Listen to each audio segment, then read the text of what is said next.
Tema kedua ada kitabul iman. Perhatikan bagaimana urutannya gitu kan.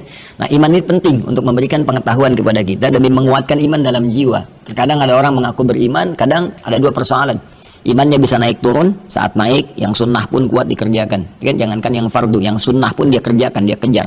Tapi saat imannya turun, jangankan yang fardu, jangankan yang sunnah, yang fardu pun kadang tertinggal. Kan? Atau terlambat dia kerjakan. Nah, ini nanti ada 57 hadis membantu kita bagaimana menguatkan iman kita sehingga dinaikkan ke atas dan dijaga supaya nggak turun. Ya, termasuk ada orang yang memang beriman ya bukan turun lagi, ditukar misalnya sama mie instan, ya, ditukar sama sarung, ya tiba-tiba dia bisa menggadaikan imannya. Nah, karena itu penting bagi kita bagaimana memahami konsepsi ini. Nah, untuk menguatkan iman ini butuh pengetahuan. Karena ayatnya mengatakan Quran surah ke-47 itu ayat 19, ya surah Muhammad SAW ayat ke-19. Fa'lam annahu la ilaha illallah. Fa'lam. Kalau diterjemahan, kalau kita terjemahkan bebas, itu kan selalu bunyinya maka ketahuilah gitu kan. Ketahuilah. Padahal kalau kita kembalikan ke gramatikal bahasa Arab, di ilmu nahwu saja contohnya misalnya, atau kita kembalikan ke sharaf yang paling tepat, fa'lam itu kan dari kata alima ya'lamu fi'il amr i'lam. Ya, i'lam masdarnya kan ilmu. Jadi fa'lam itu pada asalnya adalah bukan sekedar maka ketahui, tapi lebih kepada maka dapatilah pengetahuan. Mesti tahu, mesti punya ilmu gitu, ya. Alima tahu, ya'lamu akan tahu, ilman pengetahuan, fa'lam maka carilah pengetahuan. Ya, maka Anda mesti tahu. Bagaimana caranya tahu? Cari pengetahuan, belajar di situ. Ya, dan itu menggunakan fa yang kemarin saya sampaikan di ilmu nahwu harfu atfin rabitin baina syai'aini bila hudud. Ya, huruf yang menyambungkan dua peristiwa yang terjadi dengan cepat. Peristiwa pertama iman, untuk menguatkan iman itu maka cepatlah kita dapati pengetahuan. Jadi kalau kita tahu dalam konteks kita mengenal Allah, annahu la ilaha illallah. Annahu untuk menetapkan la ilaha illallah, tidak ada Tuhan selain Allah. Bagaimana kita yakin gak ada Tuhan selain Allah? Maka harus punya ilmu. Dan pakai fa, cepat belajar. Ya, cepat belajar. Nanti kalau kita nggak punya ilmu, mudah untuk digadaikan. Sekarang kalau ditanya gini, kenapa Anda memilih Tuhannya Allah? Ya, kalau nggak punya logika, nggak punya dalil, nggak punya pengetahuan, mudah kemudian digoyahkan. Ya, bahkan dengan misalnya dengan pemikiran, ya, dengan pengetahuan yang lain, dengan informasi, mudah ditukar. Maka harus punya ilmu basicnya apa. Karena itu di kitab yang ketiga, tema ketiga, perhatikan ketersambungannya. Maka dibukakan, ditampilkan ke kita bab kitabul ilmi, tema tentang ilmu. Nah, di tema tentang ilmu ini sangat menarik ketika dipadukan di sini. Ini yang mau saya share di kesempatan kali ini. Kita diskusikan sedikit ya. Nanti selebihnya seperti biasa kita kembalikan ke ayat Quran, kemudian juga ke Al-Adabul Mufrad untuk pengetahuan sehingga ada gambaran besar, dapatnya agak banyak gitu saat i'tikaf ini. Jadi minimal nanti kalau saya mau cari tentang bab-bab fikih, kitab hadisnya apa? Sunan gitu kan, nanti Anda tinggal temukan. Kalau saya mau nyari tema yang umum, saya cari kitab Jami' gitu kan. Kemudian kalau saya mau spesifik terkait dengan adab, Al-Adabul Mufrad. Nah, ini kita lihat di sini tentang konsepsi sinergitas Al-Bukhari dan Muslim terkait dengan Kitabul Ilmi. Esensi tentang pentingnya pengetahuan ya dalam lisan Nabi sallallahu alaihi wasallam. Di sini ada di halaman 123 kalau saya tidak keliru. Bismillah, kita coba tampilkan. Nanti saya bacakan. Ini kitabnya belum ada ya karena belum saya berikan yang anak PKU. Betul ya. Ini 122 sampai 123 ini Kitabul Ilmi. Nah, ini perpaduan antara Al-Bukhari dan Muslim. Saya bacakan dulu, nanti kita ambil turunannya dari Al-Quran. Ya. Bismillahirrahmanirrahim. Babul fiqh fid din. Ini sudah saya dikatakan, ini sudah mulai sistematis dan sudah diberikan temanya secara tematiknya. Ya, kalau kita ambil ke Al-Bukhari baru kitab A, kitab B gitu kan. Di Sahih Muslim juga demikian. Ini nanti konsepsi ke bawahnya di sini sudah spesifik ya. Babul fiqh fid din. Bab, ini saya tidak terjemahkan dengan tekstual Indonesia ya. Kita lebih senang tuliskan dalam konsepsi bahasa Arabnya. Ini yang mau saya turunkan pengetahuannya ya, teman-teman sekalian. Dan kenapa nanti ada hadis ini? Kenapa ada hadis ini? Ya. Saya tuliskan dulu, bismillah. Bab al-fiqh fi ad-din. Ya. Bab dijelas bab gitu kan di kita, tapi di bahasa Arab bab itu artinya pintu. Bisa berarti real, bisa berarti kiasan. Ya, kalau real ya pintu tempat kita masuk, tempat kita keluar gitu kan. Dalam artian fisikal, tapi bisa dibawa dalam konteks kiasan. Ya, pintu itu tempat memasuki apapun. Kalau kita ingin masuk ke dalam sebuah ruang atau satu keadaan, maka harus lewat jalurnya kan, harus lewat pembukanya kan. Dalam bahasa Arab, setiap pembuka segala sesuatu itu disebut bab namanya. Maka seakan-akan tema ini subtemanya ya, dari temanya kan disebut kitab. Ya, kitab itu kumpulan sesuatu yang sistematis. Disebutkan 255 kali kata kitab dalam Al-Quran. Jadi sesuatu yang terhimpun dengan sistematis, urut ya, dan tidak ada celahnya, itu disebut dengan kitab namanya. Ya, makanya Al-Quran juga dinamakan dengan kitab. Dzalikal kitabu la raiba fi. Karena susunannya begitu sistematis. Dari Al-Fatihah sampai dengan An-Nas. Tidak ada yang terbalik, tidak ada yang tertukar, tidak ada celahnya. Karena itu buku pun, kalau sudah disusun tertib, ada daftar isinya, ada pengantarnya, sampai akhirnya, itu disebut dengan kitab namanya. Ya, kalau baru, baru sebatas, ya, kerangka, gitu kan. Baru sebatas misalnya ya beberapa topik-topik tertentu, itu orang Arab menyebutnya dengan khutbah ya, baru kerangka saja. Tapi kalau sudah jadi, ini pendahuluannya, daftar isinya, ininya A, B, C sampai ujungnya, baru disebut dengan kitab. Jelas ya? Nah, di setiap kitab ini biasanya ulama menuliskan kitab dulu, ingin memberikan kesan bahwa ini tulisan saya sudah lengkap, tersusun rapi dan sistematis ya. Setiap topik yang Anda ingin kaji, saya buka pintunya, masuk lewat sini ya.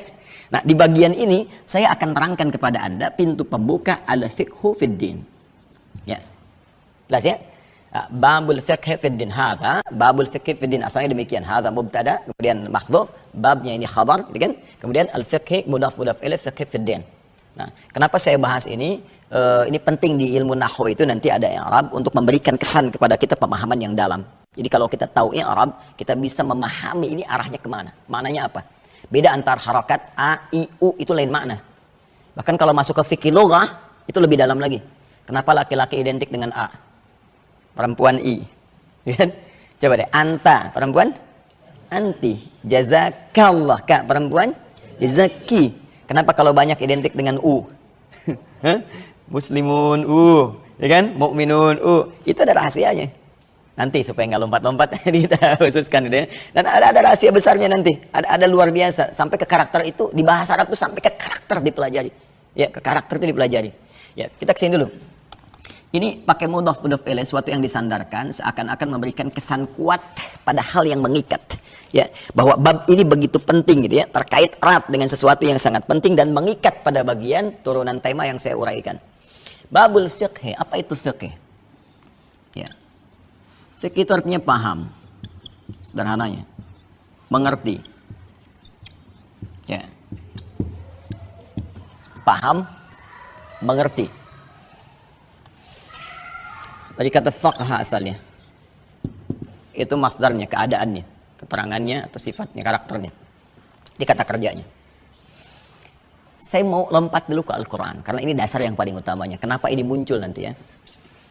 Teman-teman sekalian, buka Quran surah ke-9 At-Taubah ayat 122.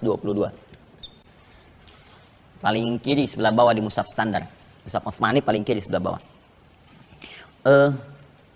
Saya mau cerita sebentar.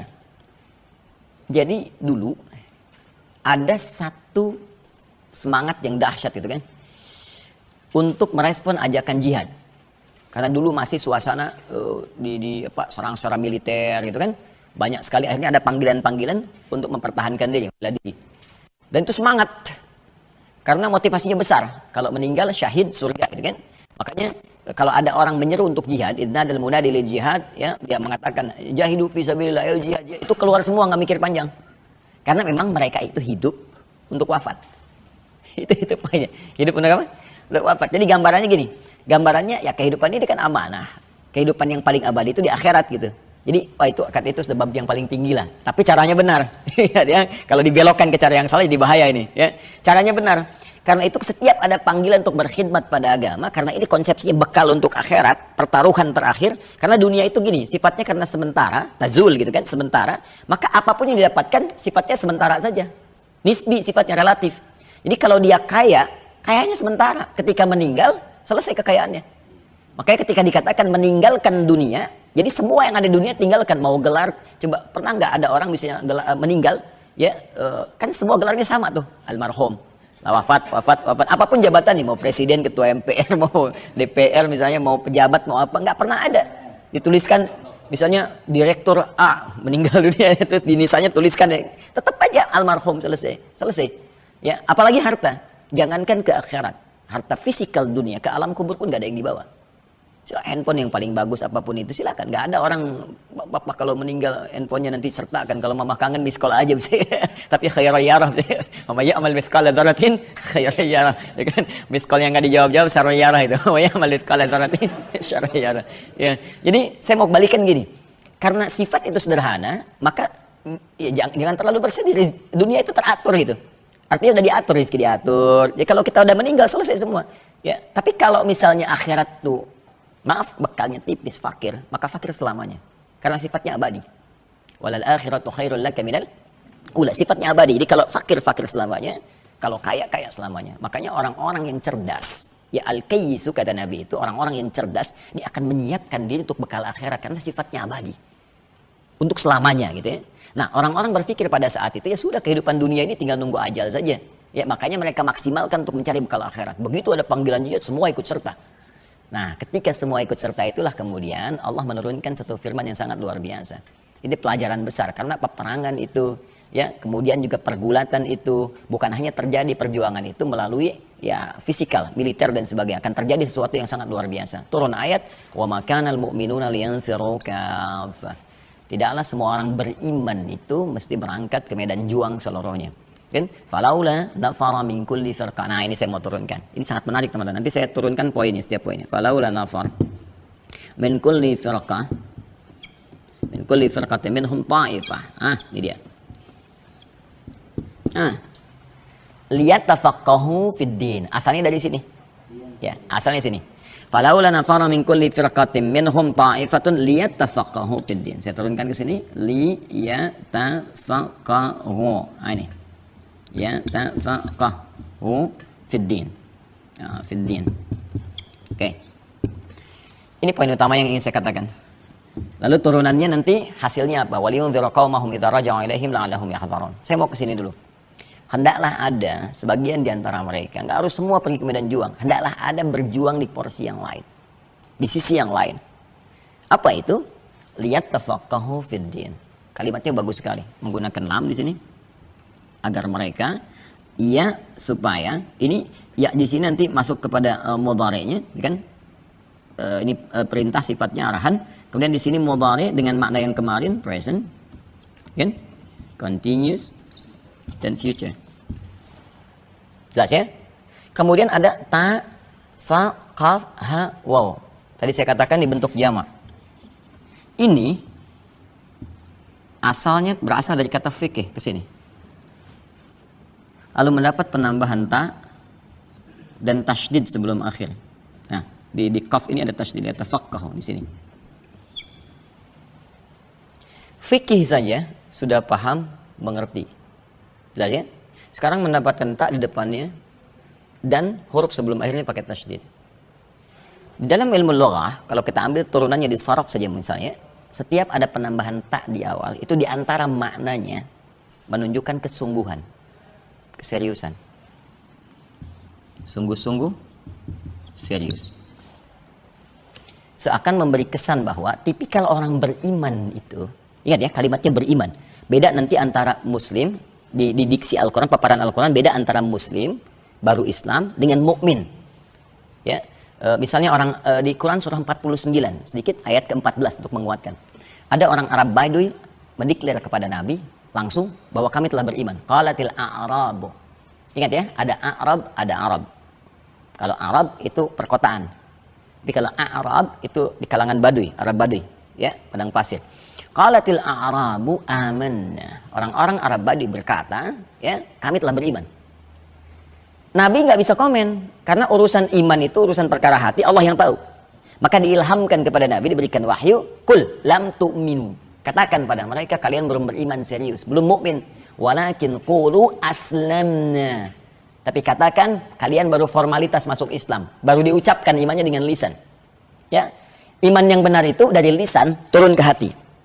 Ya, jadi begitu diucapkan dengan lisan, Kalimat di lisan ini langsung menghadirkan gelombang kepada jiwa, masuk ke jiwa takwa. Ketika masuk ke jiwa takwa, nanti ini akan memberikan pancaran sinyal, pengaruh ke seluruh anggota tubuh kita untuk berbuat baik dengan petunjuk iman. Ya, gambarannya begini, gambarannya. Jadi begitu diucapkan asyhadu an la ilaha illallah, asyhadu anna muhammadar rasulullah, harusnya kalimat ini langsung masuk ke dalam jiwa. Ya, tasdiqun biqalbi, iqrarun bil lisan, tasdiqun biqalbi, dibenarkan oleh hati kita. Masih ingat pelajaran kita kemarin? Dalam jiwa kan ada takwa. Ya, wa nafsi wa ma sawaha fa alhamaha fujuraha wa taqwa. Nah, kalimat ini masuk ke takwa. Begitu dia masuk ke dalam jiwa takwa, ini akan jadi sumber pancaran gelombang yang memberikan petunjuk kepada seluruh anggota tubuh untuk bersikap. Karena itulah kalau kita baca Quran dengan benar, seluruh anggota tubuh kita ini ketika akan digerakkan, itu ada pancaran iman dulu, dibimbing oleh imannya. Lalu kita temukan dalam Al-Quran, seluruh fungsi tubuh itu dimulai dengan iman sebelum dijelaskan fungsinya. Kalau nggak percaya, mari kita lihat misalnya. Saya ambil dari ujung kepala sampai ujung kaki ya, mata misalnya. Buka Quran surah ke-24, An-Nur, ayat 30 sampai 31. Ya, beda antara mata yang didorong dengan fungsi iman dengan yang bukan. Wa qul lil mu'minina, untuk laki-laki, yaghuddu min absarihim. Wa qul lil mu'minina, katakan pada pria-pria yang beriman. Imannya dulu disebutkan. Yaghuddu min absarihim. Matanya itu ya akan digunakan hanya untuk melihat yang baik saja. Ya, kalau baca terjemahan palingkan dari yang jelek kan. Jadi sebetulnya kalau kembali ke tafsir, matanya hanya dipakai untuk yang baik saja. Ya, terpalingkan dari yang jelek. Jadi kalau mata orang beriman itu, imannya akan membimbing, memberikan cahaya kepada pandangannya supaya melihat yang baik saja. Ketika melihat yang tak baik, dia akan palingkan. Makanya kalau kita ingin melihat ukuran keimanan kita lewat mata, silahkan dicek. Ketika kita mampu menatap yang baik-baik dan memalingkan dari yang tak baik, itu Masya Allah, ini menunjukkan ada kekuatan iman yang dahsyat. Ya, silahkan, kalau nggak percaya silahkan cek, pasti ada itu. Begitu kita lihat ini nggak bagus, palingkan. Nah, biasanya semakin tinggi iman, bahkan bukannya dipalingkan, lisannya cepat mengucap kalimat istighfar. Kalau dia melihat sesuatu yang tak bagus, ya, misalnya buka Quran surah ketiga Ali Imran ayat 133, wasari'u ila maghfirah. Jadi ada sara'ah, ada sa'ah, itu beda. Kalau Jumatan pakai sa'ah. Ya, Quran surah Al-Jumu'ah 62 ayat 9, ya ayyuhalladzina amanu idza nudiya lis-salati min yaumil jumu'ati fas'au. Ya, di sini wasari'u, ya, tapi terjemahannya sama dan bergegaslah. Nah, padahal katanya beda. Kalau sar'a itu artinya bergegas tanpa harus pikir, cepat. Jangan dipikirkan. Ya, tapi kalau sa' bergegas tapi siap-siap dulu. Punya persiapan yang matang. Kenapa Jumatan menggunakan kata sa'? Kalau sudah mendekat kepada Jumat, bergegas kamu. Tapi siap-siap dulu. Mandi dulu, siapkan minyak wangi yang baik, siapkan persiapan berdoa, rinci apa yang mau diminta, tanya pada istri keluarga apa yang mau dititipkan dalam doa yang akan dimohonkan. Itu fikihnya. Tapi kalau urusan taubat, jangan dulu mikir, jangan disiap-siapkan. Saya dosa sekarang siang, pengen taubat nanti malam persiapan tahajud. Alih-alih nyampe tahajud, asar meninggal. Makanya ketika mata kita melihat yang benar, tiba kemudian ada yang salah, itu dipalingkan, lisannya cepat mengatakan tanpa pikir panjang, astagfirullah. Dan itu berlangsung bersamaan, tidak ada yang telat. Nggak ada telat salah satu, cepat salah satu. Misalnya, ya lisannya cepat salah satu, tapi matanya begini kan, telat. Astagfirullah, astagfirullah. Iya, dosa nih mas. Itu ya, itulah iman. Ya, nggak percaya, silahkan cek lagi lisan. Quran surah 49 misalnya kan, di ayat yang ke-11. Ya ayyuhan nasu. Ya ayyuhalladzina amanu, maaf, iman. Ya ayyuhalladzina amanu, imannya dulu. La yasraqum minkum. Lisan orang beriman tidak dipakai untuk mencela. Lisan orang beriman tidak dipakai untuk bikin hoax. Lisan orang beriman tidak dipakai untuk ghibah. Ayat 12-nya kan demikian. Ya ayyuhalladzina amanu ijtanibu katsiran minadh-dhann. Ya, pikiran orang beriman enggak mungkin berprasangka buruk sampai ke ujung kaki. Nah, itulah iman. Nah, ini pun yang paling menarik, ini dibuka dengan kalimat iman. Ini pelajar yang beriman itu. Mahasiswa yang punya iman itu. Ya, orang-orang yang mau belajar ikut taklim yang beriman itu cirinya beda. Pertama, belajarnya serius. Tuh. Saya cukup satu ayat ini, kalau benar-benar kita muslimnya baik, praktekkan satu ayat jadi pintar semua. Serius. Ya, kalau mau belajar apa pun harus serius. Gimana kita bisa menghasilkan pelajaran yang baik, ilmu yang baik, kalau nggak serius belajar? Kata Quran serius. Kemudian keseriusan ini diarahkan bukan hanya menerima transfer pengetahuan, tapi pahami itu. Sampai mengerti. Ini luas sekali. Ya. Apalagi urusan agama. Karena itu Anda temukan dalam setiap turunan ibadah itu kan ada ilmunya. Kan? Silakan cek ya. Salat kan mesti ada ilmu kan. Kalau nggak ada ilmu nggak bisa salat kan. Zakat demikian. Kemudian haji, umrah demikian. Silahkan Anda cek. Semua ilmu yang terkait dengan syariat ini selalu diistilahkan dengan fikih namanya. Fikih salat, fikih zakat, fikih puasa, fikih haji, umrah. Pernah dengar nggak ilmu salat? Tidak kan? Kenapa menggunakan kata fikih? Seakan memberi kesan bahwa kalau mau sholat, pelajari dulu bacaan sholat, gerakan sholat sampai paham. Mengerti. Sehingga dengan paham mengerti ini, hadir kehusyuan dalam sholat kita. Sekarang dari satu kalimat ini saja, mohon maaf sebesar-besarnya. Berapa persen bacaan sholat yang kita pahami sampai hari ini? Itu problemnya. Kita ingin khusyuk dalam sholat, tapi nggak ngerti yang kita bacakan, yang kita lakukan. Ya orang kalau kerja nggak ngerti dengan pekerjaannya, mustahil bisa dikerjakan pekerjaannya. Itu urusan dunia, apalagi akhirat. Orang berangkat haji cuma putar-putar nggak ngerti, memang menggugurkan kewajiban. Tapi pemahaman yang tidak hadir itu akhirnya menghadirkan hilangnya kekhusyuan atau hampa makna sehingga hasilnya tidak maksimal. Nah, ini lari ke sini dulu teman-teman sekalian. Kan kalau ada tasydid sebelum akhirnya, ini menunjukkan apa yang akan dilakukan itu tidak mudah. Tasydid itu, ya, tasydid, syadda yashuddu seakar dengan kata syiddah. Sesuatu yang tidak mudah, ya, kadang keras, ya, kadang-kadang ada tantangan. Karena itu dalam bahasa standar yang bertasydid itu kan asalnya dua huruf disatukan, ya, seperti gini, gini kan, hamzah a ini mati, kemudian berharokat awal, kan, awal, lalu ini disatukan jadi satu, huruf double namanya, double ditandai dengan tasydid begini, awal, ya kan? Nah, apa hikmah esensi atau falsafahnya dari bahasa ini masuk ke sini? Terkadang jika ada suatu aktivitas dihadirkan tasydid sebelum akhirnya, ini menunjukkan bahwa aktivitas itu tidak mudah.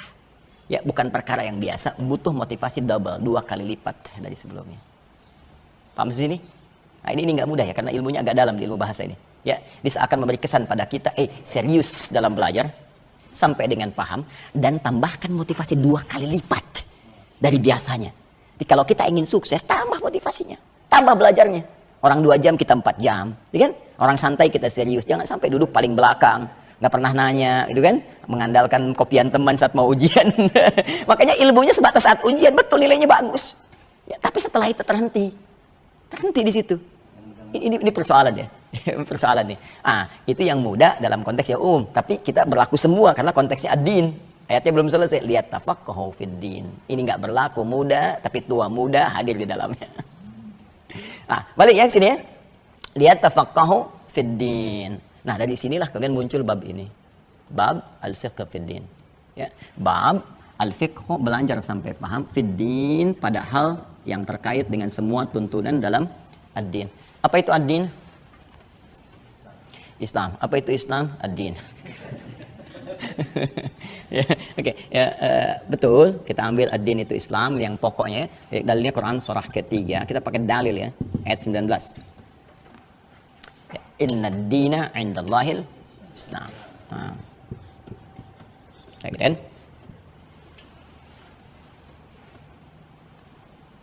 Apa itu Islam? Di sini penting. Kalau kita mau kaitkan dengan fikih dalam konsepsi pengetahuan, maka nanti di sini akan ada 2 bagian. Ya. 1, khusus yang terkait dengan aspek syariat dalam konteks ibadah ritual. Ibadah ritual. Dalilnya langsung kita ambil hadis. Tadi kan sudah Al-Quran, banyak hadis riwayat Muslim. Di kitab Imam Muslim tuh. Jilid pertama nomor hadis yang ke-8. Disebut hadis Jibril. Ya, ini pasti sama ini. Rawinya Umar bin Khattab radhiyallahu taala anhu. Dikutip oleh Al-Imam An-Nawawi. An-Nawawi itu yang mensyarah ya itu hadis Muslim. Beliau juga nanti bikin beberapa kitab. Di antara yang banyak dikaji termasuk di Indonesia itu ada kumpulan hadis Al-Arba'in. 42 hadis. Ya, di Al-Arba'in ini nomor hadis yang kedua. Ya. Jadi orang langsung belajar itu di Al-Arba'in ya. Udah gitu lompat ke Riyadhus Shalihin 1896 hadis. Ya, padahal itu sebelum itu ada kitab yang lain. Dan itu dasarnya. Apa itu? At-Tibyan fi adab hamalatil Quran. Sebetulnya yang bagus itu dulu. Di At-Tibyan itu mengajarkan kepada kita bagaimana cara belajar yang efektif. Sampai diatur masuk ke majelis ilmu bagaimana caranya. Berinteraksi dengan guru bagaimana. Belajar efektif seperti apa. Terus kalau sudah dapat ilmu nanti menghormati guru bagaimana. Kalau jadi guru seperti apa adabnya. Diajarkan semua. Nah kebanyakan ada sebagian yang langsung lompat ke Arba'in. Terus ke Riyadhus Shalihin. Ilmunya banyak tapi adabnya kosong. Ini yang jadi masalah. Makanya setelah dapat ilmu, ilmunya digunakan untuk menjadi peluru berperang dengan orang lain. Ada yang nembak sana, nembak sini, saling tahdir, saling ini, itu persoalan. Ya, jadi kadang-kadang stepnya itu nggak pas, lompat dulu ke atasnya. Makanya ulama itu kalau bikin kitab sistematis banget. Ini dulu, ini dulu, ini dulu, ini dulu, sehingga terukur. Nah, saya mau ke sini ya. Di hadis Muslim hadis ke-8 disebut juga dengan hadis Jibril namanya. Ya, ini menjelaskan nanti ada pengetahuan sampai masuk ke sini. Saya langsung lompat ke sini saja ya. Kalau kita bacakan dari awal panjang ya. Bainama nahnu julusun inna Rasulillah tala'ala alaihi rajulun syadidu bayadul thiyabi sampai ke sini langsung disampaikan mal Islam. Okay? Mal Islam. Terus saya bacakan dari depan lah ya. An Abi Hafs Umar bin Al-Khattab radhiyallahu taala anhu qala ya bainama nahnu julusun inda Rasulillah sallallahu alaihi wasallam ya ittala alaina rajulun syadidu bayadul thiyabi syadidu sawadi sya'ri ya la yura alaihi atharus safari. فجلس إلى النبي صلى الله عليه وسلم فأسند ركبتيه إلى ركبتيه ووضع كفيه إلى فخذيه فقال يا محمد أخبرني عن الإسلام. Baik, saya terjemahkan dari awal sebentar. Hadis riwayat sahabat Umar bin Khattab, semoga Allah meridai kepada beliau. Beliau menyampaikan, bainama nahnu julusun 'inda Rasulillah. Ada baina langsung kata kerjanya, julusun ada bainama. Biasanya ada demikian.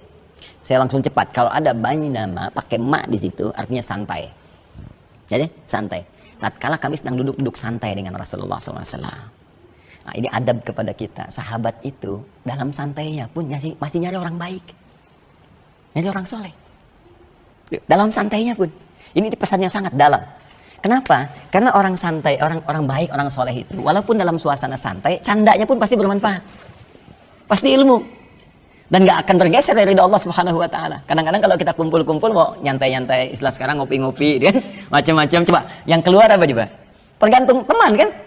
Ya makanya sohbatus salihin itu penting. Ngobrol, cuman ngopi, sana sini diobrolin kadang nggak penting, kadang-kadang mikirin yang nggak jelas gitu kan. Yang udah diatur ikut dipikirin juga. Ini jadi salah gitu. Ya, mikirin kenapa matahari terbit dari timur. Udah diatur ikut dipikirin, buang-buang waktu gitu. Ya itu buang-buang waktu karena itu rumus di hadis ini baru pembuka loh. Rumus di hadis ini, kami aja nyantainya kata para sahabat masih nyari nabi, nyari orang soleh, sehingga manfaatnya banyak. Tiba-tiba kemudian datang seorang lelaki. Ya, lelaki ini masya Allah, gitu kan? Dia datang, pakaiannya bersih, rapi. Kemudian rambutnya tersisir rapi. La yura alaihi asarus safari, nggak kelihatan asarus safar, bekas perjalanan jauh, jadi fokus. Datang ke tujuan, kayaknya nggak mampir-mampir. Ini juga adab. Kalau kita mau datang ke majelis ilmu, itu bisa kelihatan orang serius dari tampilannya. Ya kelihatan, makanya saya itu di Tripoli di Libya itu kalau ke kampus pakaian diperhatikan, yang pakai jas, pakai apa gitu, pakai macam-macam dasi. Di Eropa begitu kalau belajar, ya masuk kampus misalnya apa itu kelihatan dari pakaian, ada sebagian memang terlihat nyantai tapi masih menjaga gitu kan, tapi orang serius kelihatan persiapan dirinya. Dan ini yang paling penting, la yura alaihi atharus safari, tidak nampak pada dirinya itu bekas lelah mampir-mampir. Jadi kalau memang mau belajar langsung ke tujuan. Ya, jangan dijadikan sebagai sambian atau nyambi ke tempat lain sehingga suasana di tempat itu terbawa ke ruang belajar. Yuk ke Masjid Al-Ihsan belajar, nanti sambil ngebaso di sini sambil ngebaso. Jadi begitu mampir ke tempat baso ke sini terbawa suasana baso. Tadi enak loh, nular ke yang lain. Baksuhum bainahum syadid. Baksonya sambalnya pedas gitu. Jadi ke bawah suasana itu. Jadi fokus dulu aja, dari situ baru dibawa. Kalau ke majlis ilmu, di situ mampir ke tukang bakso nggak ada masalah. Ya, yang jadi masalah bakso yuk sambil ikut kajian sambil, gitu kan? Ini di persoalan. Maka ketika dia masuk, apa adabnya? Fajalasa ilan nabi, datang ke saf yang terdepan. Ya, nanti kalau ada anak ya, saudara kita atau apa belajar, adik-adik kita, antarkan ke kelas itu. Kalau saya antarkan, simpan di saf paling depan. Karena pasti fokus saf paling depan itu. Ya, nggak bisa ngerjain yang lain. Kadang-kadang malu mau angkat telepon, mau bikin status juga susah. Ya, di belakang beda tuh. Kadang-kadang sandaran, kadang macam-macam dan sebagainya. Anak pesantren tahu tuh, kadang nyukur di belakang bahkan. itu suasana ya. Hadis ini. Kemudian wada kafai ala fakhidaihi, ini keakraban. Jadi kalau guru pun dengan murid jangan terlalu tegang. Ada keakraban. Kadang Nabi juga bercanda dengan sahabat, itu kan? Dan sehingga ilmu mudah diterima. Nah, ketika sudah nyaman suasananya baru dimulai pelajaran. Ini pengondisian. Ya, kalau di ruangan kelas apa, jangan sampai suasana tegang langsung belajar dan sebagainya. Ketika itu apa pertanyaannya? Mal Islam ya Muhammadun. Ya Muhammad SAW, mal Islam. Apa itu Islam? Ini yang mau saya turunkan. Din ke Islam kan? Maka dijawab oleh Nabi, al-Islamu an tashhadu an la ilaha illallah wa anna Muhammadar Rasulullah wa tuqimas shalah wa tu'tiyaz zakah wa tasuma Ramadan wa tahujjal baita in istata'ta ilaihi sabila. Ini yang pokok. Jadi ada ilmu yang turunannya itu harus dipelajari sampai paham, sampai mengerti. Yang pokoknya 5. Kalau yang pokok ini sudah kita pahami, yang lainnya akan otomatis kita ketahui. 5 aja. Jadi jangan banyak-banyak kalau mau belajar yang pokok itu 5 aja. Kalau 5 ini kita serius kita dalami dengan benar, yang turunan lainnya akan mudah kita kuasai. Ya, apa itu? Pertama tauhid. Tasyhadu an la ilaha illallah wa anna Muhammadar Rasulullah. Itu harus paham betul. Kenapa kita mengucapkan la ilaha illallah? Kenapa ada la di depannya? Setelah ilah kemudian kenapa harokatnya fathah ilaha? Setelah itu Allah jadi dhammah illallahu. Ya, itu dalilnya nanti di Quran surah ke tadi 47 ayat 19. Fa'lam annahu la ilaha illallah. Ya. Itu satu. Kemudian wa tuqimas shalah, salat. Mesti punya ilmu. Dan ilmunya dipelajari sampai paham fikih. Coba lihat urutannya. Fikih fiddin. Yang dimaksud dengan din Islam. Di antara turunan Islam apa syariat, aspeknya ibadah. Jadi kalau kita mau belajar Islam, mau benar dinnya, konsepsi keagamaannya mau benar, Islamnya benar, maka pelajari sampai paham. Ya, fikih salat sampai paham. Makanya tidak ada yang paling detail dalam ibadah demi Allah saya katakan kecuali di Islam. Diatur semua. Ya, bahkan saat akan mulai salat diatur semua dari pakaiannya. Coba dari mulai adzan, kita sudah punya aturan. Kita kan cuma dengar adzan kan panggilan waktu salat aja kan. Turunannya nggak dibahas. Coba buka Quran surah 7 Al-A'raf ayat 31. Ya. Itu ada turunan. Ya bani Adama khudhu zinatakum 'inda kulli masjid. Hei anak cucu Adam. Ketika ada panggilan dari masjid didengar. Panggilan dari masjid itu apa? Khudhu zinatakum, kenakan pakaian terbaikmu. Karena kita akan menghadap Allah. Ya, menghadap pimpinan. Ya, rapat ketemu teman, pakaian bagus luar biasa. Sekarang menghadap Allah dan kita mengajukan proposal keduniaan kita, akhirat kita, kebutuhan kita. 5 kali dalam sehari kita minta kan, penampilan kita biasa-biasa. Apa nggak adil di situ? Ya, kata Allah kenakan pakaian terbaik. Dan itu membawa kekhusyuan. Nah itu bayangkan baru ada panggilan. Belum setelah itu tentang wudhu, bersih. Masa ketemu teman bersih-bersih, ketemu Allah kotor. Kan? Kemudian setelah itu menghadap ke arah kiblat, diatur bagaimana caranya. Dari takbir sampai dengan salam. Dan dijelaskan maknanya, kenapa begini. Hikmahnya apa? Apa dampaknya dalam kehidupan kita? Itu udah semua. Nanti buka kajian saya yang fikih sholat itu saya terangkan detail tuh. Kalau nanti ada waktu saya tunjukkan beberapa referensi-referensi. Itu dahsyat sekali. Nah itu sholat. Zakat. Coba kenapa disebut zakat? Jadi semua istilah di dalam syariat itu ada maknanya. Bukan kata-kata hampa makna. Sholat aja tadi ya. Kalau kita pelajari itu kan manajemen hidup kita harian. Yuk kenapa subuh? Kenapa ada zuhur? Kenapa artinya zuhur itu apa? Asar apa? Maghrib apa? Isya apa? Sedikit ya, sedikit sebagai gambaran cepatnya. Subuh itu punya 2 kata. Ya, subuh dengan fajar. Subuh dengan apa? Fajar. Ada fajar, ada fujur. Ya, sudah saya terangkan yang fujur kemarin kan? Kalau fujur itu pancaran yang negatif, yang diberikan waswas oleh setan. Lawannya takwa itu. Ya, jadi kalau dia keluar fujur, dia ngasih gelombang rambatan. Rambatannya memberi perintah dari waswas setan disebut ammar namanya. Karena fujur tempatnya di nafas. Ya, wa nafsi wa ma sawaha fa alhamaha fujur. Fujur tempatnya di nafas. Nafas tempatnya di kolbu. Kolbu tempatnya di sodron. Sodron jamaknya sudur. Setan memberikan waswas dari sudur. Alladzi yuwaswisu fi sudurin nas. Tembus ke dalam. Diberi perintah keluar dari fujur itu perintah gelombang-gelombang keburukan. Ini yang kalau kita misalnya terbawa waswas setan, marah, maka dari hati kita keluar langsung di bawah fujur. Tak, mata diberikan cepat sepersekian detik, mata melotot.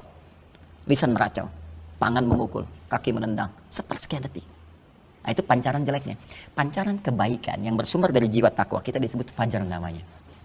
Ya, bentuk kiasannya. Kalau bentuk hakikinya, ya bentuk realnya itu kalau cahaya, ya muncul membelah kegelapan, sehingga menandakan bahwa gelap selesai, malam selesai. Tibalah kemudian pembuka di waktu pagi. Ya, muncul itu di Quran surah kedua ayat 187. Wa kulu washrabu hatta yatabayyana lakumul khaytul abyadu minal khaytil aswadi minal fajr. Jadi begitu cahaya pancaran cahaya tadi keluar, maka kemudian Yang gelap itu hilang, tibalah kemudian yang baik-baiknya. Yang putih terbuka dan seterusnya. Nah, bahasa kiasan, majasnya, kenapa kemudian sholat pertama kita disebut dengan fajar? Seakan-akan itu respon pancaran cahaya keimanan kita yang merespon panggilan yang disampaikan oleh Allah lewat suara muadzin. Allahu Akbar, Allahu Akbar. Orang yang punya iman akan merespon dari kedalaman jiwanya, jiwa takwanya memancarkan pancaran fajar keluar. Respon itu bangun dia siap-siap sholat. Itulah sebabnya kenapa sholatnya disebut sholat fajar. Bukan hanya menunjuk kepada cahayanya, ya, menunjuk kepada awal perubahan waktunya, tapi juga pancaran dari dalam jiwa yang merespon. Itu tinggi sekali dia, ini tinggi bahasanya, yang merespon panggilan itu. Sehingga tafsirnya dari mana? Quran surah ke-8 ayat kedua. Innamal mu'minuna, sungguh orang-orang yang punya iman sejati itu. Orang punya iman sejati kan di dalam jiwanya, tadi saya terangkan. Ya, idza dzukirallahu wajilat qulubuhum. Kalau disebutkan nama Allah, maka akan ada getaran dalam jiwanya, ada pancaran. Itu pancarannya. Makanya dites dalam sehari 5 kali. Masih ada iman nggak? Ya, setiap perubahan waktu dalam sehari, ya, dari subuh, zuhur, asar, maghrib, isya, setiap berubah waktu dites imannya ada nggak? Karena kata Nabi, ada yang subuhnya beriman, sorenya kafir. Ya, asbaha mu'minan fayumsi kafirah. Jadi paginya beriman, sorenya udah kafir. Makanya dicek setiap hari ada iman nggak? Karena itulah diperdengarkan suara lewat muadzin. Allahu Akbar, masih ada getaran, ya Allah, sudah adzan. Nanti tingkatannya beda-beda. Semakin kuat imannya, belum adzan udah kepikiran. Bahkan ada yang dahsyat nih. Sekarang mau zuhur, udah mikirin, asar nanti jam berapa ya? Malam nanti bangun jam berapa saya tahajud? Udah begitu. Beda kalau semakin menipis, sudah lain. Baru sahur, buka jam berapa nanti ya? Udah lain tuh. Persepsinya udah berbeda gitu ya. Nah, ini pancaran iman. Fajar. Nah, setelah itu apa yang terjadi? Setelah itu, kebiasaan orang-orang Islam itu, orang beriman itu kan malamnya evaluasi. Nyambung ke malam itu sebelum tidur dievaluasi, kan? Fa idza faraghta fansab wa ila rabbika. Ya, Nabi itu membiasakan diri mengevaluasi hari-hari yang telah dilalui, terus istighfar kepada Allah, lalu menyiapkan besok mau ngapain. Nah, jadi orang Islam itu harus punya rencana untuk dieksekusi. Nah, dalam bahasa Arab, sesuatu rencana yang siap untuk dieksekusi, yang sudah matang, itu bahasa dasarnya disebut subuh namanya. Sehingga orang Arab bertanya, kaifa asbahta? Bagaimana kabarmu saat ini, di pagi ini? Sebetulnya kalimat asbah itu bukan sekedar menunjuk pagi, bukan. Hei, bagaimana kabarmu hari ini? Apakah sudah siap dengan kegiatan-kegiatan yang akan dieksekusi? Mau ada rencana apa hari ini? Makanya kita dipanggil dalam subuh itu disebut subuh, fajar pancaran iman, subuh, untuk memohon kepada Allah rencana-rencana kita itu disetujui oleh Allah. Persetujuan Allah terhadap rencana kita disebut taufik namanya. Ya Allah mawaffiqni, Allah wafiqni, Allah berikan persetujuanmu kepada ikhtiarku ini, ya Allah berikan ridhamu kepadaku ini. Makanya ketika kita datang lewat subuh itu sholat, kita meminta kepada Allah, ini ya Allah saya mau ngerjain ini, datang. Sahabat-sahabat itu seperti itu sebelum pergi bekerja, beraktivitas, duduk dulu, bahkan sampai muncul syuruk mereka minta sama Allah itu. Ya, itu asalnya. Makanya di Quran di surah At-Takwir itu di ayat ke-18, was-subhi idza tanaffas. Dan bersamaan dengan waktu subuh itu tiba, semua mulai beraktivitas, termasuk matahari memancarkan sinarnya, oksigen mulai muncul, dan bersamaan dengan nafas kita yang keluar saat itu siap mengeksekusi apa yang telah kita rencanakan. Nah, jadi jangan sampai terjadi orang beriman subuh nggak tahu apa yang mau dikerjakan. Nanti jam 7 mau di mana? Gimana nanti aja. Bukan gimana nanti bagaimana? Jam 11 mau ngapain? Harus jelas semuanya, terstruktur. Dan jangka panjangnya sampai akhirat. Wal tanzur nafsum ma qaddamat. Di situ akhirat. Jadi harusnya bikin kurikulumnya sampai akhirat nih. Ya, kalau saya biasa mengajarkan begini, siapa yang mau ke surga? Jelas kita kan? Ya, di usul fikih as-sukutu alamatu heuh. Diam itu tanda setuju, artinya pengen semua kan? Pengen semua. Makanya kalau punya anak gadis dilamar, diam itu setuju. Ya, kalau keberatan bicara gitu. Ya, kaidah usul fikihnya as-sukutu alamatu heuh gitu. Diam tanda setuju, alamatu na'am. Baik, balik sini. Jadi tapi kan orang nggak pernah detail surganya mau surga yang mana. Kan surga dibentangkan, surga Firdaus, surga Aden, ya, terus turunannya ada 8 pintu itu diturunkan. Nah, itu seharusnya di kurikulum amalan. Saya pengen masuk surga Firdaus. Apa amalannya? Turunkan Quran surah 23 Al-Mu'minun ayat 1 sampai dengan 11. Jadikan kurikulum hidup ke situ aja konsisten. Saya pengen masuk lewat surga Aden, disambut semua malaikat. Turunkan amalannya. Ya, misalnya Quran surah 13 ayat 23 sampai 24, ditafsir nanti dengan Quran surah 35 ayat 32 sampai 33, amalan Al-Qur'an. Konsisten situ. Saya pengen masuk lewat Babur Rayyan, ya. Saum konsisten situ. Harusnya begitu. Nah, dari situ turunkan jadi aktivitas dunia, apapun kita pekerjaannya. Apakah pelajar kah, birokrat kah, diplomat kah, pebisnis kah? Ikuti jalurnya. Karena miniatur di masa Nabi sudah ada. Abu Bakar pebisnis, Utsman pebisnis, Abdurrahman bin Auf pebisnis, tapi kan tahajud juga. Utsman kata Al-Imam An-Nawawi, ya, Abdurrahman bin Auf itu bisnis sibuk tapi malam masih sanggup tahajud sampai hatam Quran. Ya, Ali misalnya dosen, kan? Jenius, begawan keilmuan. Tuh Amr bin As di bidang birokrasi, Khalid bin Walid di militer, surga semua. Karena mereka menurunkan spesifikasinya sampai ke bumi, jadi spesialisasi kehidupan, passionnya jelas. Ya, dan itu diikuti walaupun yang lain dikerjakan. Kayak Bilal kok adzan aja, yang lain enggak. Ya. Padahal Bilal kalau mau jadi mufti sepeninggal Nabi bisa, tawaran banyak. Jadi hakim agung bisa. Sepeninggal Nabi cari-cari. Mau dikasih sedekah nggak mau. Kenapa? Karena Bilal terkenang dengan suasana itu. Allahu Akbar, Allahu Akbar. Selesai, Nabi komen, di like oleh Bilal, di share oleh sahabat yang lain sampai ke kita. Ya, kata Nabi, aku mendengar suara terumpahmu di surga. Bilal mikir, adzan aja udah ke surga, udah ya adzan aja. Itu fikih marbot namanya. Kalau kita turunin tuh. Jadi motivasi itu bukan profesi itu bukan profesi rendah, tinggi kalau yang paham. Kalau tak mengerti mungkin dibandingkan dengan dunia. Jangan bandingkan dunia dengan akhirat, terlalu kecil bandingkan dunia dengan akhirat. Ya, kalau udah punya visi itu jelas. Nah itu, jadi saya turunkan itu hari subuh ya, nanti besok duhur lah. Jadi saya mau balik ke sini dulu biar nggak tertinggal ini ya. Nah jadi kalau kita turunkan tuh banyak sebetulnya, tapi indah gitu. Nah ini yang saya mau maksudkan ke sini, sholat, puasa, zakat ini syariat ritual. Paling tidak menghadirkan kehusyuan. Jadi nikmat dalam ibadah. Mau zakat ngerti, oh kalau saya begini tuh pasti Allah tambah. Jadi kalau orang paham kalau berzakat akan ditambah, nggak akan pelit berzakat. Nggak akan berkata, ini saya yang usaha kok kenapa harus kasih orang. Nah, nanti ada pemahaman hikmahnya apa. Kenapa pakai kata ita wa atuz zakah, salat pakai iqamah wa aqimus shalah. Diturunkan. Puasa, kenapa mesti puasa? Terus sampai ilmunya turun. Dan ini kadang-kadang satu bab ini itu hadisnya banyak lagi, bab tersendiri. Kitabus shalah, kitabuz zakah, kitabus syam, kitabul hajj. Ini nih fikihnya di sini. Nikmat kita. Jadi kalau mau standar sampai meninggal, cukup yang pokok ini aja, dahsyat keislamannya. Orang yang pokok aja, ada yang kayanya kebangetan, kan? Ada kaya banget, kebangetan kayanya. Ini sahabat nih rata-rata kebangetan kayaknya tuh. Kalau jalurnya bisnis gitu. Ya, semua sukses lah, semua sukses. Saya melihat semua yang konsisten dengan pokok-pokok ini sukses berdasar definisi masing-masing. Ya. Nah, nanti yang ini masuknya ke muamalah dunyawiyah. Muamalah ya, dunyawiyah, tapi konteksnya masih ibadah. Ya, karena apa? Karena dalam ruang Islam ini, pokoknya kalau Islam mensibghah, memberikan pengaruh, maka semua aktivitas jadi ibadah.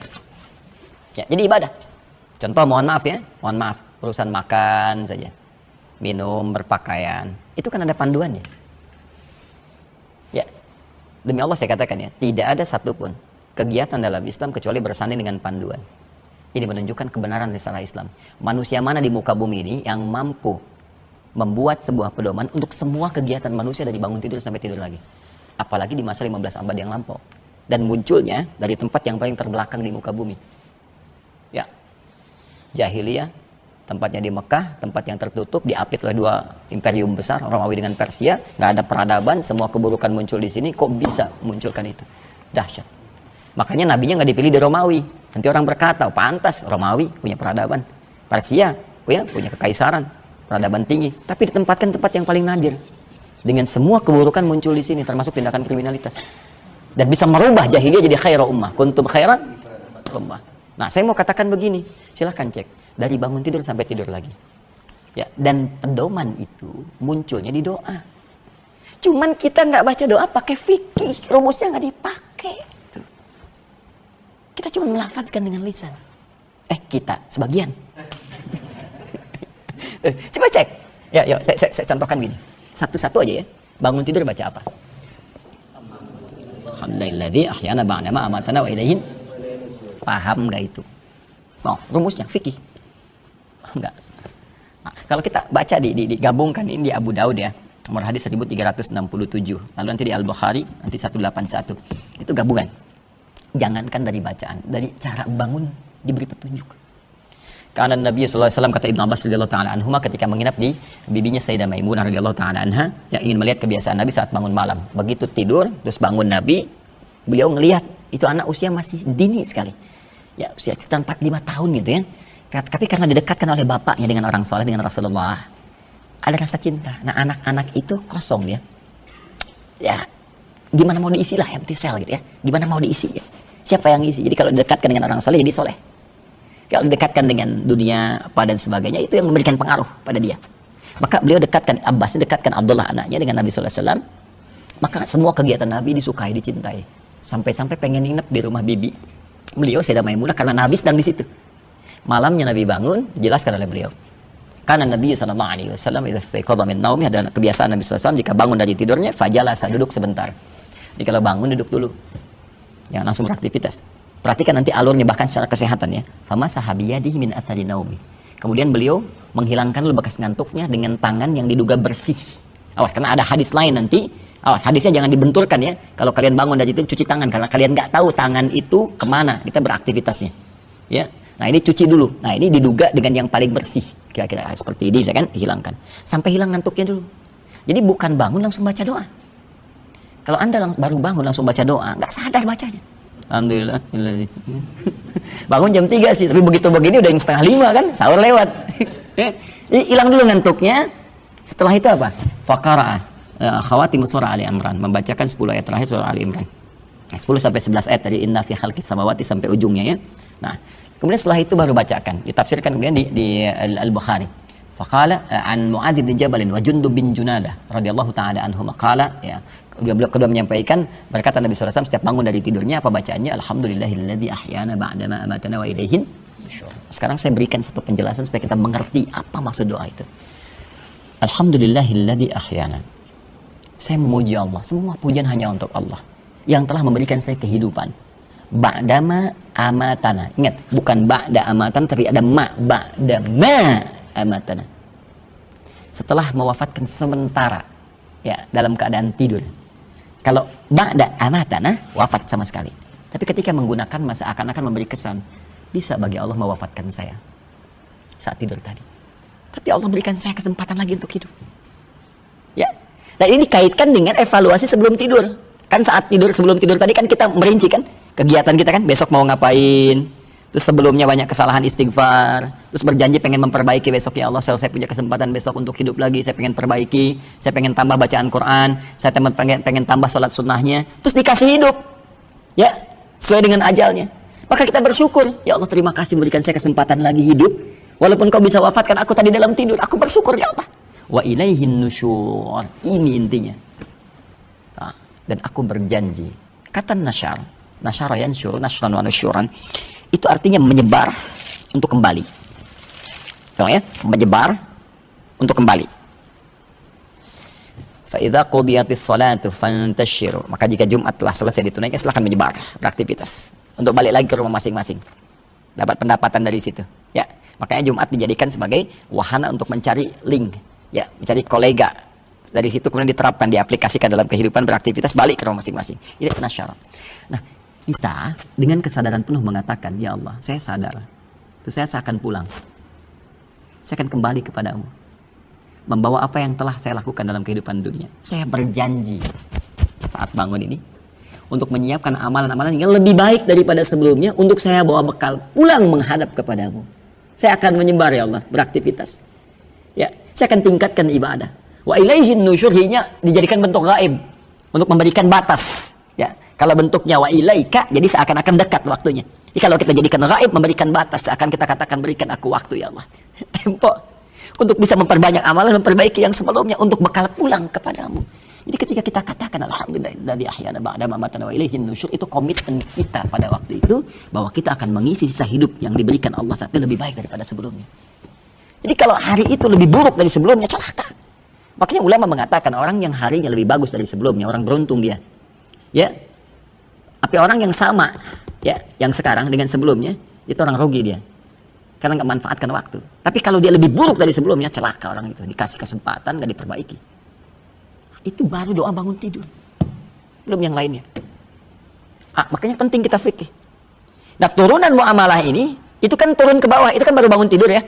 Belum kalau beraktivitas pagi, ada yang belajar ke kampus, ada yang bekerja, ada yang macam-macam, itu kan ada doanya juga. Nah, setiap kita mulai doa itu, terutama yang terkait dengan pelajaran, apa jadinya? Semuanya menggunakan kata fikih. Ya, saya ambil contoh misalnya. Nabi mendoakan Ibnu Abbas. Ibnu Abbas itu kan bukan hanya belajar agama, yang lain juga dipelajari. Doa nabinya dipegang oleh beliau kepalanya, dikatakan Allahumma faqih fid din wa 'allimhu ta'wil. Nah, ini menjadi doa standar bagi setiap muslim saat masuk ke ruang belajar dimanapun, termasuk ilmu umum. Karena syariat muamalah kedua itu masuk ilmu umum. Dan dalam bingkai Islam, mau belajar matematika, fisika, biologi, geografi dan sebagainya, tuh fikih. Disilahkan masuk jurusan umum, belajar ke ITB, silahkan ke IPB, ke UI, ke UGM, silahkan. Ya tapi praktekkan ini, belajar yang serius, jadi mahasiswa yang bagus, kan? Pahami setiap pelajarannya, kemudian jadikan itu untuk memperkuat keislamannya. Bukan sekedar cari dunia. Kalau cari dunia yang belum beriman juga sudah bisa. Banyak orang belum beriman, insinyur banyak, dokter banyak. Terus iman Anda pengaruhnya apa pada kedokteran Anda? Iman Anda apa pengaruhnya pada ilmu yang Anda pelajari di fakultas-fakultas itu? Nah, maka saya kasih pelajaran sedikit aja, sedikit saja. Saat saya di Tripoli, saya bimbing itu beberapa ahli minyak gitu. Saya sempat ngajar di Pertamina, di Medco, Akakos Oil, Slumbersi gitu kan, Ali Burton. Itu awalnya sebelum belajar, saya datang Ustadz, Masya Allah katanya, kalau Ustadz tahu ya di geologi kita eksplorasi, itu batu-batu Ustadz, semua ada kodenya. Ada kodenya. Ini begini, ini artinya begini, ini kandungan mineral begini, kedalaman sekian jadi begini. Oh, saya senyum. Baru kita ngaji, saya keluarkanlah kurikulum geologi dalam Al-Quran. Nafi khalqis samawati wal ardh, masuk Al-Baqarah 74 itu kan?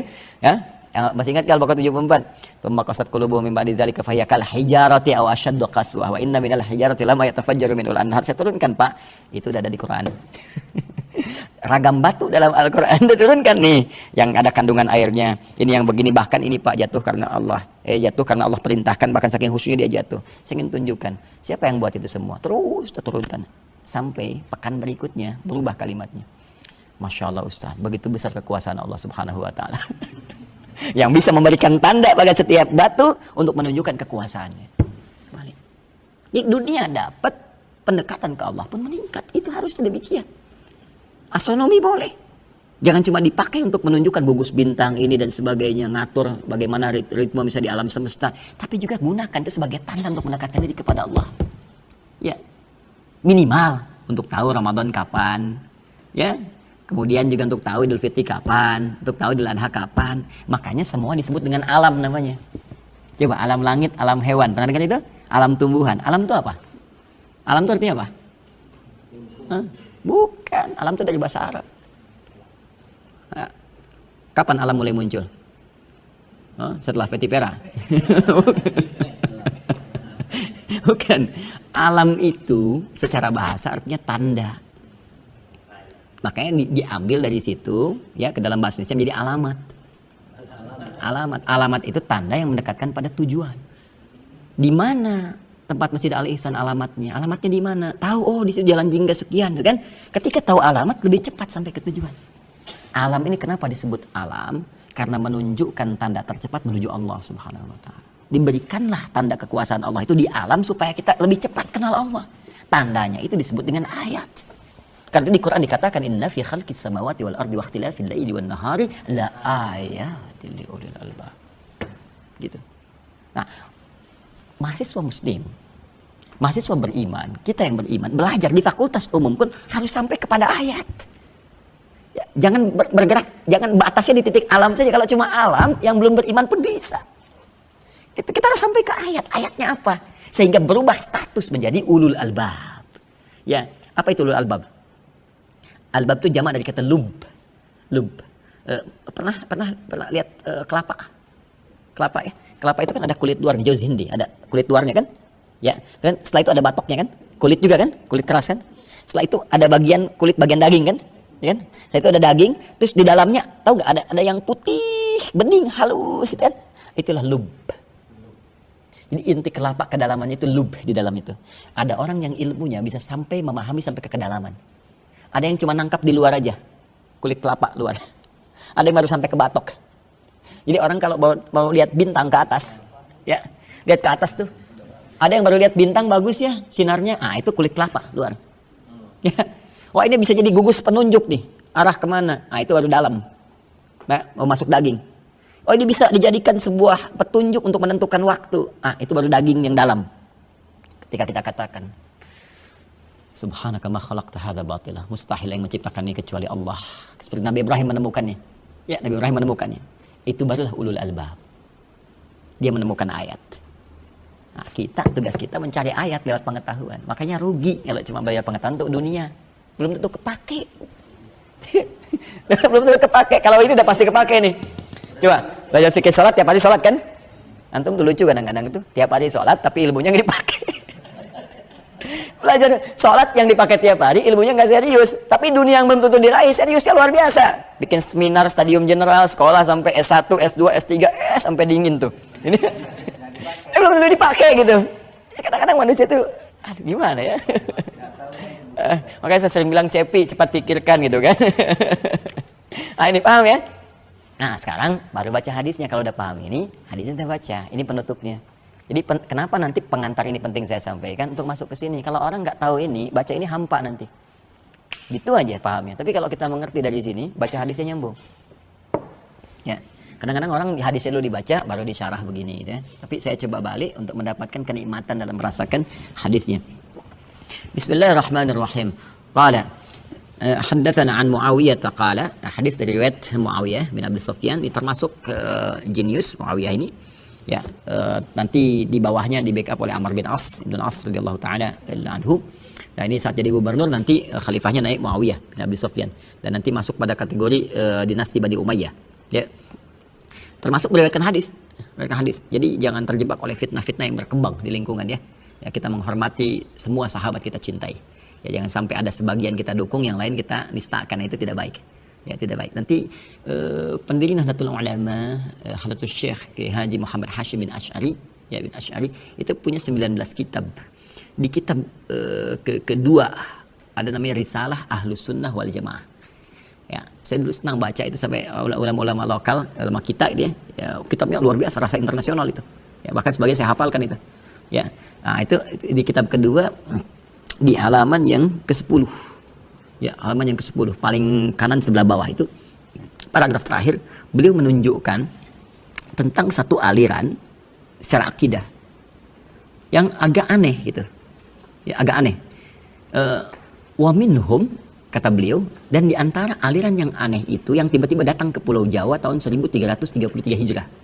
Ya, 1333. Sekarang 1442. Dikurangi aja, ya. Dikurangi 1333 untuk mendapatkan Masehinya.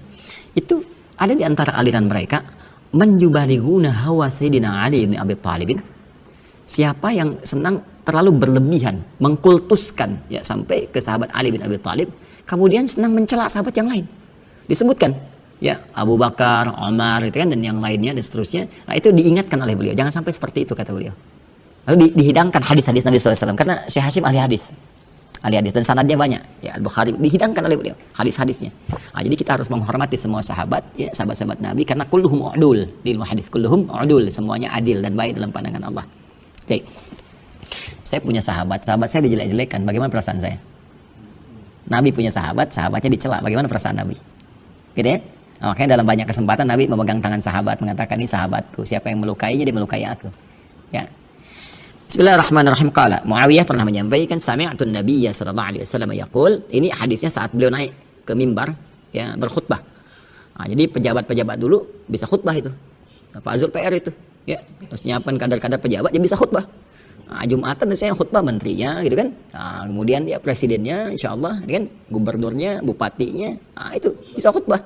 Ya, kalau dia muslim dan harus benar, makanya basicnya harus Islam yang baik. Ya, harus mengarahkan kepada nilai kebaikan sesuai dengan aspek-aspek maslahat yang ada di wilayahnya masing-masing. Nah, ini saat khutbah beliau motivasi kemudian masyarakat jamaah dengan mengatakan, sami'tu Nabiyya sallallahu alaihi wasallam yaqul, saya mendengar Nabi sallallahu alaihi wasallam pernah menyampaikan dia, man yuridillahu bihi khaira yufaqihu fid din. Nah, ini man yuridillahu bihi khaira, man siapapun, man ismun mausulun yadullu ala fardiyatil amiyah. Kata sambung konjungsi yang menunjuk pada subjek, kadang-kadang objek secara personal. Tapi maknanya luas. Jadi kita ini oleh Nabi sedang dikhitab secara personal. Ya, disentuh secara personal. Semua kita luas, tapi posisikan hadis ini diarahkan ke kita. Saya ini yang dimaksudkan. Man yuridillah, siapapun laki-laki, perempuan, besar kecil, tua muda, kaya cukup, dan yuridillahu bi khaira, yang diinginkan oleh Allah menjadi lebih baik. Jadi orang baik. baik. Khair itu luas, minimal sifat. Kalau sudah khair, minimal sifat. Ya, sifatnya itu baik. Dari sifat itu kan jadi karakter, jadi sikap. Kan? Nah, kalau kita pengen baik dalam apapun, termasuk khair fid dunya, baik dalam urusan dunia, khair fil akhirah, baik dalam urusan akhirat, yufaqihu fid din. Maka Allah akan berikan dorongan kuat pada dirinya untuk memahami urusan agamanya. Din. Belajar sampai paham. Dan din itu tadi, syariat, ibadah dengan muamalah. Jadi kalau kita pengen baik, pengen bagus, ya pengen sejahtera urusan dunia, maka belajar dengan ilmu. Makanya Imam Syafi'i bilang begini, man arada dunya fa'alaihi bil ilmi, wa man arada al-akhirah fa'alaihi bil ilmi, wa man aradahuma fa'alaihi bil ilmi. Siapa yang pengen dunianya itu sejahtera, bagus, sukses, maka dia harus punya basic ilmu yang kuat. Nah, ilmu di kita itu fikih. Jadi kalau belajar sampai paham.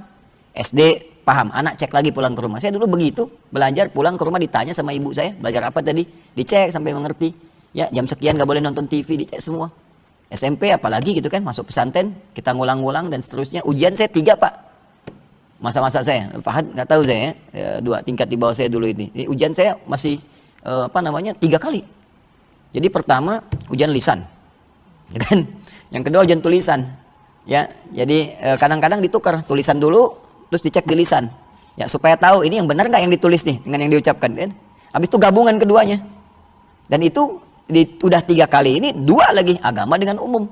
Kalau udah masuk puncak kelas 6, itu materi 6 tahun diujikan. 6 tahun. Jadi saya masuk itu SMP yang ada kalau di Arab gini-gini Tsanawiyah. Ya, Tsanawiyah kalau di Arab itu aliyah sebetulnya yang di kita. Tsanawiyah aliyah, SMP SMA. Itu pelajaran dari kelas 1 SMP Tsanawiyah sampai ke aliyah kelas 6 diujikan keseluruhannya. Pas 6 tahun. Jadi belajar tuh gini terus 2 bulan ujiannya. Ujian tulis, ujian lisan. Dan jawaban harus lancar. Kalau udah berkurang nilai. Terus jangan kemana-mana. Biasanya kan kalau udah ujian lisan kan suka ada mukadimahnya banyak pembukaan. Udah pokoknya nggak usah menurut saya dalam suasana ini langsung jawab gini. Klek itu tuh. Ya makanya itulah fikih gitu. Itu fikih. Ya, nah ini dia teman-teman sekalian. Nah, memang harusnya begitu belajar itu. Sampai ke kampus demikian. Jadi SKS itu bisa baik bisa enggak sih? Ya. Sistem kebut seterusnya ya baik gitu kan. Tapi kalau sistem kebut semalam, kadang-kadang 1 jam, itu saya punya kesan yang sangat menarik saya saat di Libya. Ada orang Afrika datang kepada saya, Wallahi Syekh Hadi katanya. Limana katanya? Mazdik. Tapi Allah ya, istaghrab Indonesian. Saya heran orang Indonesia itu. Kenapa saya bilang? Wallahi ana darastu syahr hada lil imtihan. Saya belajar sebulan untuk belajar itu. Oh wallahi ya'khudh minni, yas'ir minni kitab, istara minni kitab, dia minjem kitab saya, buku saya. Ini udah sah habisnya. Cuma 1 jam doang dia baca kan ya. Nilai saya 7,5 dia 8. Saya ketawa, saya bilang belum tahu kamu SKS. Indonesia itu luar biasa, Masya Allah ya. Semua tempat baik semua. Tapi Indonesia ini saya rasakan Masya Allah gitu. Apa aja cepet deh. Makanya semua di Indonesia tuh bisa diolah. Diolah. Saya di Masr ya. Kuntu fi Masr 2006 takriban. Saya pernah di Mesir itu 2006. Ya, ismak, ya, ismak, ya, ikan teman-teman sekalian. Itu teman-teman di Arab kan makan ikannya ya, merus, pun kepalanya dibuang, ya, ramauha ya, talaha ya, fil ifturuk kita. Indonesia diambil kepala ikannya, diramu. Habis orang Indonesia ngambil, besoknya 2 jine.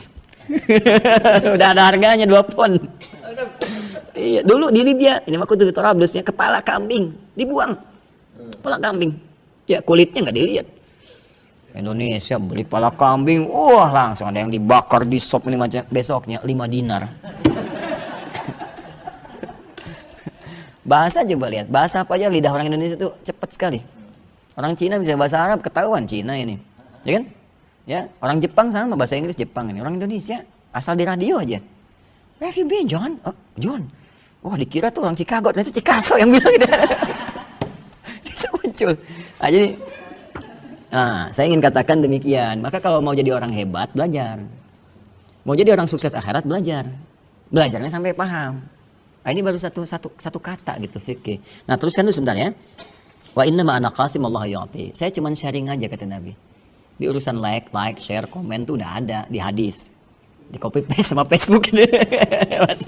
Kata, "Wa inna ma ana qasim." Saya cuma share aja. Jadi Nabi itu ditugaskan oleh Allah untuk berbagi. sampaikan.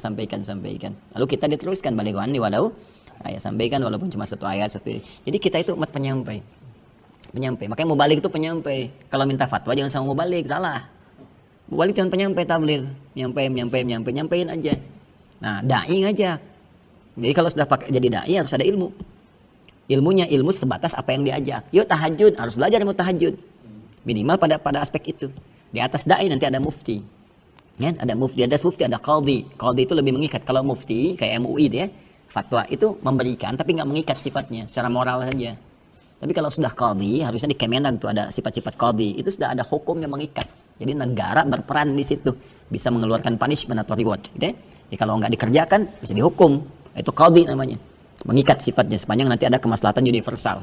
Nah, jadi teman-teman sekalian di sini, karena Nabi anak Qasim, saya berbagi. Ini sifat orang Islam tuh berbagi. Jangan pelit, jangan soleh sendiri gitu. Surga terlalu luas kalau buat sendirian. Ya. Makanya dalam doa pun di Quran itu banyak redaksi menggunakan na. Rabbana atina fid dunya hasanah. Ya kan? Rabbana la tu'akhir. Kenapa pakai na kita untuk menyertakan orang dalam doa kita? Ya, minimal kebaikan itu disebarkan. Coba dalam sehari pernah enggak mendoakan supaya orang belum beriman dapat hidayah Allah. Coba biasakan itu. Nanti nikmat hati kita itu. Ya, dan minimal kita ada usaha.